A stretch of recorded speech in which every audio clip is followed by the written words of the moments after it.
बिस्मिल्लाहिर्रहमानिर्रहीम। अस्सलाम वालेकुम। बंद सिंक या ड्रेन खोलने के लिए अगर सिंक में कचरा जमा हो जाए तो 2 खाने के चम्मच सोडा बाइकार्बोनेट पहले सिंक ड्रेन में डालकर ऊपर से 1 कप सिरका डाल दें तो 1 घंटे में बंद ड्रेन खुल जाएगा। स्विच बोर्ड की सफाई। स्विच बोर्ड को चमकाने के लिए नेल पॉलिश रिमूवर को किसी भी कपड़े या रुई पर लगाकर साफ़ करें तो वो चमक उठेगा। गुसलखाने में जंग के दाग पड़ जाते हैं। कपड़े को सिरके में डुबोकर फर्श पर या बेसन में खूब रगड़ें, दाग दूर हो जाएंगे। नींबू का रस महफूज करना। नींबू का रस निकाल कर बर्फ़ के खाने में जमा दें, जब ज़रूरत पड़े तो निकाल कर इस्तेमाल करें। ऑयल पेंटिंग की सफाई। डबल रोटी का एक टुकड़ा लेकर ऑयल पेंटिंग के ऊपर फेरें, बिल्कुल साफ और नई हो जाएगी।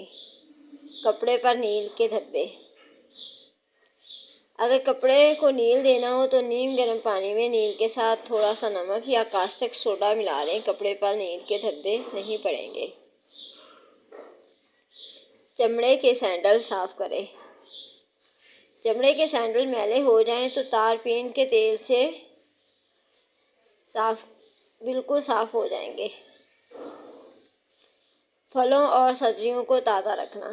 फ्रिज में सब्जियां और फल प्लास्टिक के बैग में रखने के बजाय कार्टन के बैग बनाकर इनमें रखे जाएं तो ज़्यादा देर तक ताज़े रहते हैं। रुमालों से चिकनाई का खात्मा।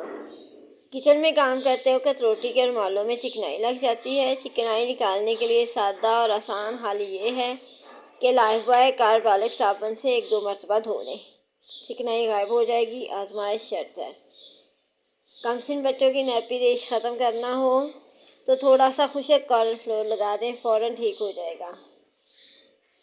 हाथों को खारिश से बचाने के लिए अरवी या भिंडी काटने से पहले हाथों में सरसों का तेल लगाने से खारिश नहीं होती।